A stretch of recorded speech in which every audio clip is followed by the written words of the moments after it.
Encore une fois, la commune de Traux, et plus précisément son service jeunesse, innove en organisant ce dimanche 27 juin 2017 le premier Highlands Games dans la région.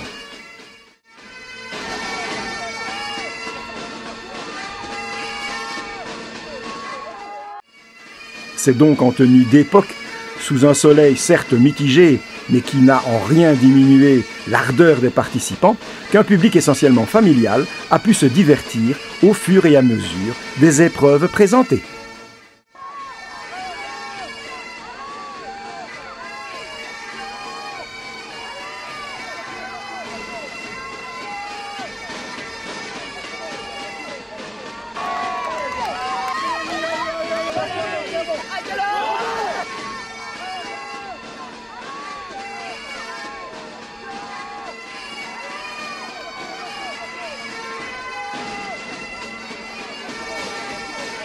Première réussie pour cette organisation d'origine écossaise et comprenant un ensemble d'épreuves de force et de jeux collectifs. Mais laissons la parole aux organisateurs que nous avons rencontrés pour vous à l'occasion de cet événement.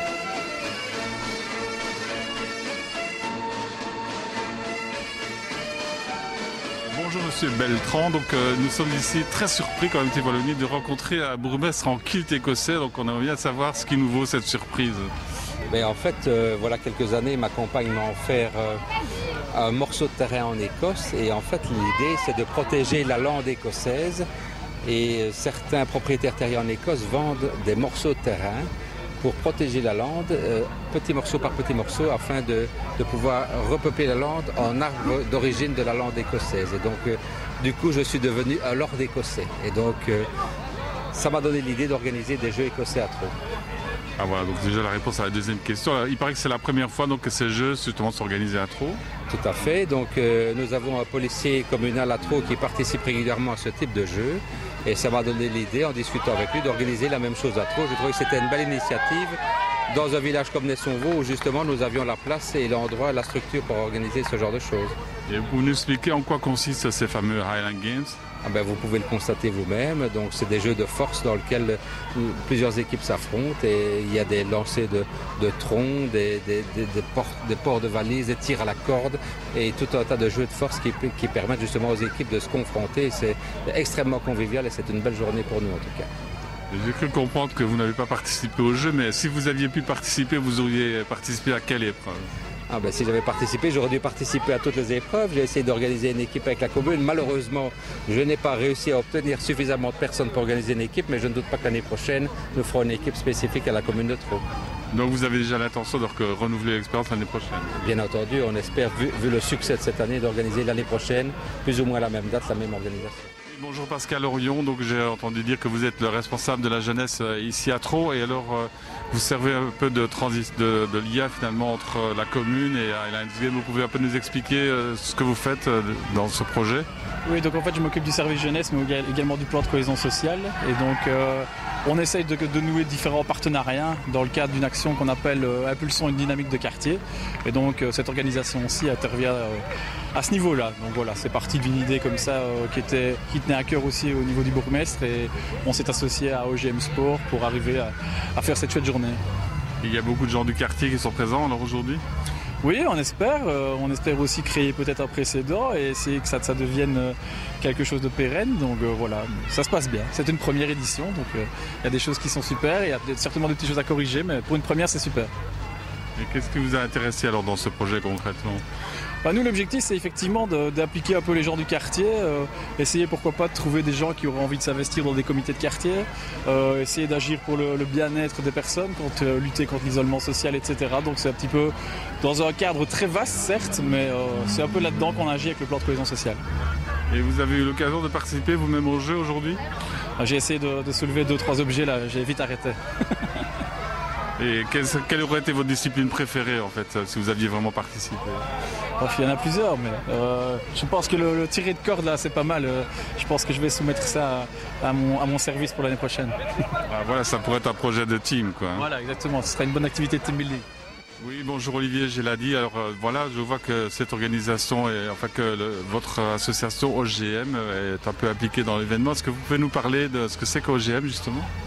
Et OGM, c'est une contraction de mon prénom, celui de mon frère et notre nom de famille. Olivier pour le O, Geladi pour le G et M, Michel, mon petit frère. Nous avons créé une salle de musculation il y a maintenant 8 ans de ça. Et sans vraiment parler de l'aspect salle et sportif, c'est vraiment le parcours humain qui était intéressant et c'était vraiment une vraie réussite.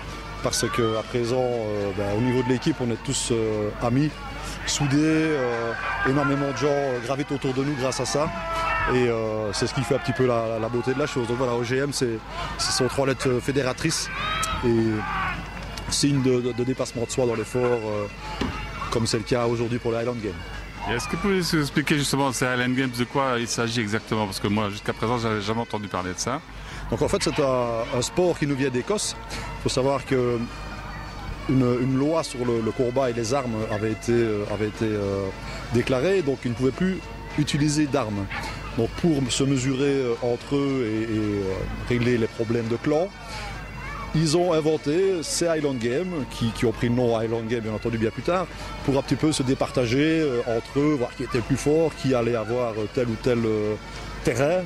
Donc ils se sont mis à soulever des pierres, à lancer des pierres, à retourner des troncs. Et voilà, c'est devenu une espèce de combat, on va dire, mais pacifique. Et donc vous, si vous aviez dû participer aujourd'hui au jeu, vous auriez participé à quelle épreuve finalement? Donc en fait, toutes les équipes participent à toutes les épreuves. Donc chaque personne passe et au niveau de la comptabilisation des points, nous reprenons les 6 meilleures performances par équipe. Donc si vous avez une équipe de 10, vous faites passer vos 10 personnes et ce sont les 6 meilleurs qui comptent. Donc ici on limite le nombre de participants à 8. Donc libre aux équipes de même faire sortir une personne de l'équipe pour faire entrer un joker, pour peut-être se reposer pour l'une ou l'autre épreuve. Par exemple au niveau de notre équipe, mon frère et moi, on a des prédispositions pour les épreuves de poigne. Nous avons d'autres personnes qui sont très forts sur les épreuves de lancer, ce qui n'est pas mon fort. Moi j'ai un petit problème au dos et aux épaules. Donc voilà, chacun amène sa pierre à l'édifice. Et au final, ça donne une victoire d'équipe ou une seconde, troisième, quatrième place d'équipe toujours. Et on en est où? Alors vous avez déjà les résultats des épreuves d'aujourd'hui? On n'a pas les résultats, on sait plus ou moins qui mène la danse, mais c'est assez serré entre les 3 premières équipes pour le moment. Fin de journée en apothéose, avec notamment la remise des prix aux plus résistants et au concert du groupe The Avengers qui a mis le feu auprès d'un public conquis.